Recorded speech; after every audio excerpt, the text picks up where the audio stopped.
আপনার কাছে আমাদের দাবি হলো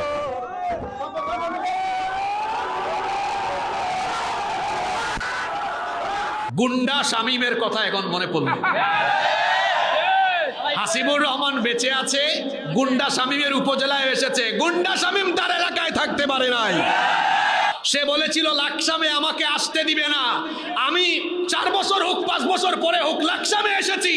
লাকসামের মানুষ তাকে লাকসাম থেকে উস্তা দিয়ে বের করে দিয়েছে। জালিমদেরকে আল্লাহ এত সহজে ধরেন না।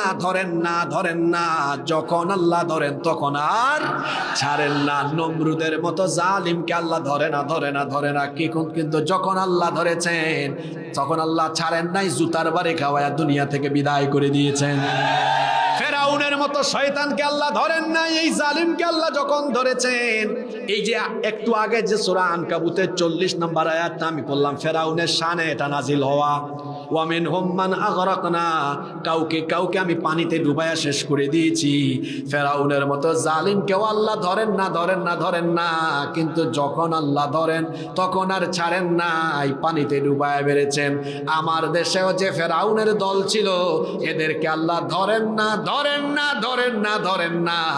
যখন আল্লাহ ধরেছেন আর বাংলাদেশে রাখেন না, একেবারে মামু বাড়ি পৌঁছায়া দিয়েছে। সম্মানিত ভাইয়েরা, পৃথিবীতে কোনো জালিম শান্তিতে মরতে পারে নাই, কোনো জালিমের বিদায় সুন্দরভাবে হয় নাই।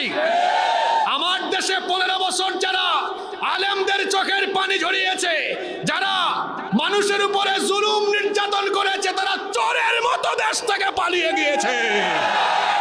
সম্মানিত ভাইয়েরা, কি পরিমাণ জুলুম হয়েছে চিন্তা করেছেন? জুলাই আগস্টে কত মায়ের বুক খালি করা হয়েছে, হাজার হাজার মায়ের বুক খালি করা হয়েছে।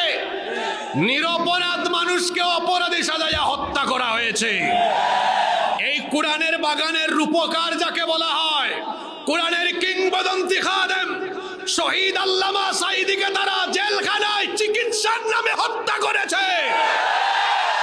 যারা শহীদ আল্লামা সাঈদীকে চিকিৎসার নামে খুন করেছে, জুলাই আগস্টে হাজার হাজার মায়ের বুক খালি করেছে, এই খুনিদের কোনো ক্ষমা নাই, কোনো মাফ নাই।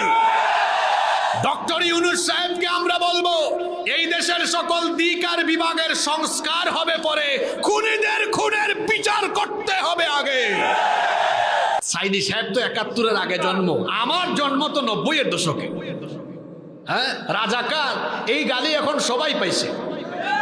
গত বছর আমি চুয়াডাঙ্গায় মাহফিলে গেলাম, ওসি সাহেব আমাকে